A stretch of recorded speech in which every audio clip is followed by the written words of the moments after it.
कहानी चली गई पर कुत्ते की जात पता चल गई।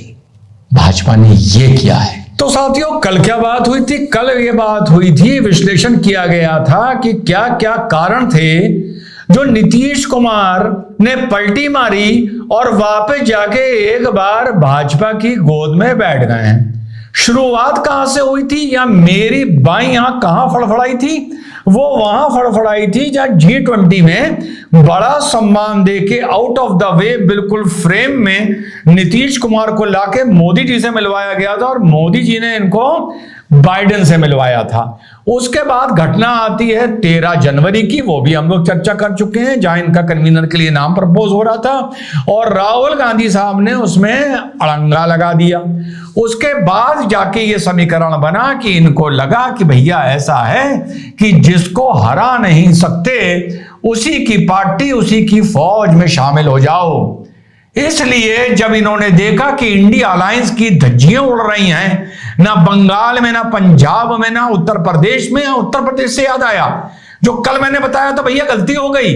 जो अखिलेश यादव जी ने 11 सीटों की घोषणा करी थी, तो यहां का जो राज्य का नेतृत्व है कांग्रेस का, यानी प्रदेश अध्यक्ष, वो कह रहे हैं भैया हमें तो कुछ पता ही नहीं है कर क्या रहे हैं, क्या इनकी बात सीधे प्रियंका गांधी या राहुल गांधी से हो रही है। तो एक फंजियत और उत्तर प्रदेश में शुरू हो गई है।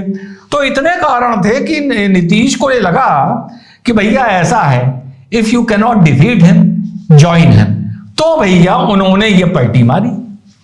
अब कल से मेरे पास बड़ी रीलें आ रही हैं, मैं भी देख रहा हूं, लोगों का असेसमेंट भी सुन रहा हूं एक्सपर्ट का, कि साहब भाजपा ने इन्हें क्यों ले लिया है। किसी ने बोला, कांग्रेस के प्रवक्ता ने, कि साहब भाजपा आज इतनी कमजोर हो गई है, इतनी कमजोर हो गई है कि उनको वापस नीतीश कुमार को लेना पड़ा। तो आज इस पे विश्लेषण करेंगे कि भाजपा ने नीतीश कुमार को क्यों लिया। कल इस पे किया था कि नीतीश कुमार पलटी मार के भाजपा के पास क्यों गए। तो इसी पे आज छोटी सी बात करेंगे।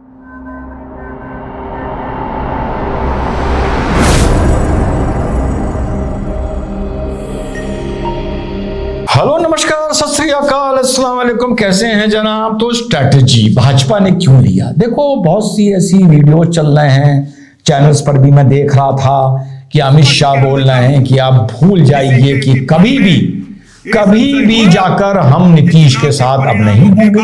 बहुत अच्छी बात है। देखो यार, ये राजनीति हो या जंग हो या जीवन हो या कोर्ट हो या वकालत हो, कुछ भी हो, एक rarest of the rare case एक प्लान बी प्लान सी हमेशा आदमी के पास रहता है। जब हम आज एक बात बोलते हैं, वो हम जो वेरिएबल्स हैं, जो उसके अनुकूल उसकी तुलना में समाज में हो रहा है या उस मुद्दे पर हो रहा है, हम ये मान के चलते हैं कि ये ऐसा होगा, ऐसा होगा, ऐसा होगा। इन 3 परिस्थितियों में हम ऐसा करेंगे और हम कोई बात बोल देते हैं। चाहे अरे भाई, जब जंग होती है, जब हमारे फौजी टाइगर हिल पर चढ़ रहे थे कारगिल में, तो बताया तो ये गया था ना कि कमांडर सबसे आगे रहेगा, जो कमांड कर रहा है। लेकिन वहां पर जाके ऐसी परिस्थितियां पैदा हो जाती हैं कि कहो किसी सूरत में कमांडर पीछे आ जाए किसी स्ट्रेटेजी के तहत। तो जब हम एक बात बोलते हैं, ये सोच के बोलते हैं कि जो वाकई वेरिएबल जिसको बोला जाता है वो इस हिसाब से या किसी हिसाब से चलेंगे। तो साहब अमित शाह जी ने बात बोली, बिल्कुल बोली, लेकिन अब परिस्थितियां बदल गई। चाहे जंग का मैदान हो, चाहे कोर्ट केस हो, चाहे मेडिकल साइंस हो, परिस्थितियां बदल गई। परिस्थितियां ये बदली कि आज हमने एक आदमी के लिए ये कहा कि आज के बाद हमारा इससे कोई संबंध नहीं होगा, ठीक। लेकिन परिस्थितियां ऐसी बदली कि जो हमारा दुश्मन था, ऐसा लगा वो उससे हाथ मिला रहे हैं ये दोनों आपस में, जो एक समय में हमारे साथ थे। और हमें फिर ये लगा कि साहब ये दोनों अगर हाथ मिलाएंगे तो कहीं ना कहीं हमें नुकसान हो सकता है, हानि हो सकती है, जीत में मुश्किल आ सकती है। तो हमने अपनी स्ट्रेटेजी बदली। जब हमने ये बात बोली थी कि इस आदमी के साथ हमारा कोई संबंध नहीं होगा, हमें यह अनुमान नहीं था कि यह आदमी जाके हमारे दुश्मन के साथ या हमारा दुश्मन इसके साथ हाथ मिला लेगा। इतनी सीधी सी बात है। और ऐसे मौके पर उसके ये अनुकूल आदमी अपनी स्ट्रेटेजी बदलता है। अब जो लोग कह रहे हैं पलटू राम। यार ये बताओ, पलटू राम में नीतीश की तो एक ऐसी पर्सनैलिटी है जो राइट विंग के साथ भी एडजस्ट हो जाता है, कहो लेफ्ट के साथ भी हो जाए, कहो सेंट्रल विंग के किसी के साथ एडजस्ट हो जाए। आप इस बात का जितना मजाक उड़ाएं, आप जितना कहें कि वो धीरे धीरे कमजोर होता जा रहा है, लेकिन ये खुलूसियत सिर्फ एक नेता में बची है। आप उसको नेता बोलें, पलटू राम बोलें, गुलाठी मारता बंदर बोलें, कुछ बोलें, जो कहीं भी एडजस्ट हो जाता है। ठीक, पलटू राम की अगर बात करें तो महाराष्ट्र में याद है क्या हुआ था? है जो लोग कसम खाते थे अपने खानदान की, अपने पूर्वजों की, अपनी नैतिकता की, अपनी आइडियोलॉजी की, यार वो जाकर शिवसेना की गोद में बैठे या नहीं बैठे? वो जहां पर पूरी आइडियोलॉजी ही यूं थी, और वो माशाल्लाह एक विशेष समुदाय जो कसम खाता था, जो नफरत करता था इस शब्द से शिवसेना को, वो शिवसेना का झंडा उठाया हुआ मिला। तो अगर नेताओं में करेक्टर नहीं है तो वोटरों में कहां करेक्टर है? ये नेता हम ही में से वहां चुन के पहुंचे हैं। अरे यार, प्राइवेट फर्म में आदमी कहता है निकालो इसको बाहर, टर्मिनेट करो, बिना नोटिस के करो, लैपटॉप भी ले लो, ये आदमी अब कंपनी के प्रेमिसेस में नजर नहीं आना चाहिए।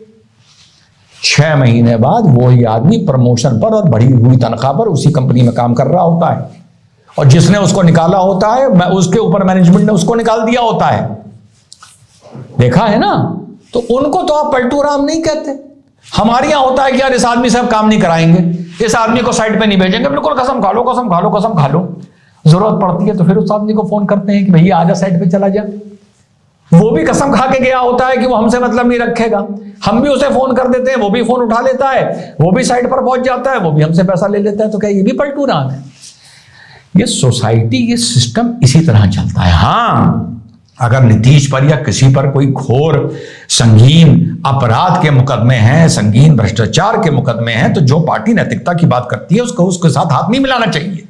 पर यहां तो लोगों ने उनके साथ हाथ मिला लिया जिन्होंने मुंबई और भवंडी में तलवारें ले लेके मियाओं के गले काटे थे। मिलाया ना, उन्होंने भी मिलाया, और उन मियाओं ने भी उनको उनकी जय जय करी जिनके गले काटे गए थे। एक बात कर रहा हूं, यहां पर कंटेंट मियां का नहीं है, कंटेंट ये कि ये समाज ही इस सिस्टम से है। तो ये तो हो गया भैया इसका जवाब। अब आगे बढ़ते हैं। अब एक तो स्ट्रेटेजी हो गई, दूसरा ये हो गया कि देखो नीतीश कुमार का दबदबा तो बिहार में कम होता जा रहा है। 2010 में जेडीयू की आई थी 115 सीटें, 2015 में लगभग आई 75 सीटें। अच्छा, एग्जैक्ट ना लिख के भेज देना यार, क्योंकि मैं गूगल करता नहीं हूं कि नहीं 75 नहीं आई थी सर, 74 आई थी, ये मत करना। तो आई 115 सीटें 2010 में, 2015 में आई 75 सीटें, और 2020 में आई 43 सीटें। तो इनका ग्राफ तो यूं जा रहा है, इसमें कोई डाउट नहीं है। लेकिन भाजपा ने एक समर्थन देते ही छक्का मार दिया है। चौधरी और विजय कुमार सिन्हा, ये दो भाजपा के ऐसे नेता थे जिनका नीतीश के साथ 36 का आंकड़ा था बतौर ऑपोजिशन एंड सत्ता। 36 का आंकड़ा। सम्राट चौधरी और विजय कुमार सिन्हा, इन दोनों को बिना नीतीश से पूछे डिप्टी सीएम बना दिया गया। नीतीश तो सोच रहे थे कि सुशील कुमार मोदी को बनाया जाएगा, जो उनके बहुत प्रेम मित्र हैं, बिना पूछे। और ये भी एक्सपर्ट्स बता रहे हैं कि भैया सत्ता तो भाजपा ही चलाएगी। और नोट कर लीजिए आज की 2 बातें, या तो 2024 के कुछ दिन बाद 2025 से पहले ये सरकार एक बार फिर गिरेगी, या उल्टा पलटा होगा, या यहां पर भाजपा का मुख्यमंत्री होगा और नीतीश कुमार जी दिल्ली में 2024 के बाद केंद्र की राजनीति कर रहे होंगे, अपने रिटायरमेंट पर चले जाएंगे। ये 2 बातें आज के अपने आप को इनपुट दे रहा हूं कि इनको कहीं फीड करके रखिए, और कहीं मार्केट में नहीं है जाके ढूंढ लीजिएगा।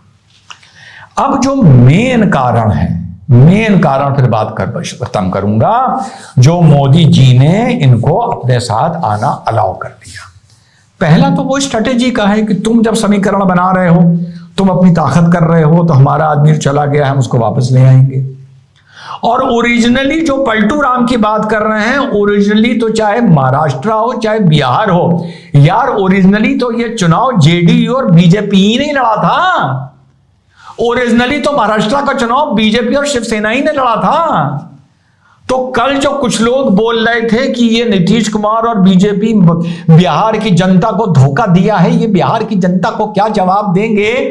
अबे जवाब तो तब देना होता जब बिहार की जनता को जाकर तेजस्वी वहां पर डिप्टी सीएम बन गए थे।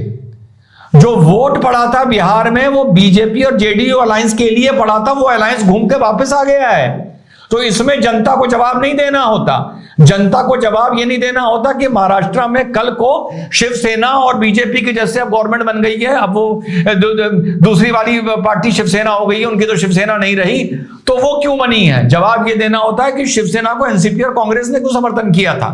तो उल्टी बातें बोलते हैं। तो कुल मिला के दो और मुख्य वजह जो इनको लिया गया। पहला, 2024 के चुनाव में जेडीयू के साथ मिलकर भाजपा वहां पर बतौर एनडीए ज्यादा सीटें जीतेगी। अगर पहले 40 में से 10 जीतनी होती तो अब 40 में से 18 जीतेगी, 16 जीतेगी। बड़ी प्रैक्टिकल बात करता हूं, ज्यादा भी जीत सकती है पुराना अनुभव देखते हुए 2019 का। पहला। दूसरा रीजन पर अपनी बात का खत्म करूंगा, नीतीश को जोड़ने का एक है कि देश की जनता को एक पैगाम देना है। गलत मुहावरे के साथ अपनी बात खत्म करूंगा कि देश की जनता को पैगाम देना है कि ये है वो इंडिया अलायंस, ये है औकात इंडिया अलायंस की। टूट के इधर आ गए 2 मिनट में। जो कन्वीनर बनने चले थे और जो इंडिया अलायंस का झंडा उठा के सबसे पहले चले थे, बेटा उन्हीं को तोड़ के इधर कर दिया। क्या देश की जनता तुम ऐसे अलायंस पर भरोसा करने को तैयार हो जहां का भावी कन्वीनर ही भाग के इधर आ गया, जहां मुख्य राज्यों में सीटों को लेकर जूते चल रहे हैं, जीतने के बाद क्या इनका होगा? एक कहावत है ना कि हांडी चली गई पर कुत्ते की जात पता चल गई। भाजपा ने यह किया है। भाजपा ने देश की जनता को बताया है कि इनकी ये औकात है। जो हमसे टक्कर लेने की सोचते हैं, यूं रोटी डालो यूं आ जाते हैं। यह है इसका मेन मैसेज जो जनता में जा रहा है। भले आप कल को किसी को, जो मैंने मुहावरा दिया, आप अपनी जेब से किसी के हाथ कुछ कुर्बान कर दें, कुछ हार जाएं और आदमी कहे आपको तो पता था ना, तो आदमी कहता है यार कोई फर्क नहीं पड़ता, इतना गया पर उसकी जात तो पता चल गई कि इंसान धोखेबाज था।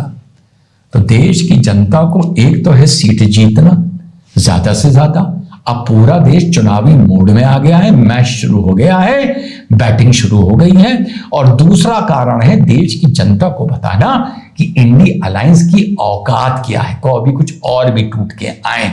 और तुम यानी देश की जनता तय कर लो कि तुम हम पर भरोसा करोगी या ऐसों पे भरोसा करोगी जो 2 मिनट में उधर जाते हैं और 2 मिनट से इधर आते हैं। कहा जाता है ना पॉलिटिक्स में, they are no permanent bedfellows. जय हिंद, वंदे मातरम, खुदा हाफिज।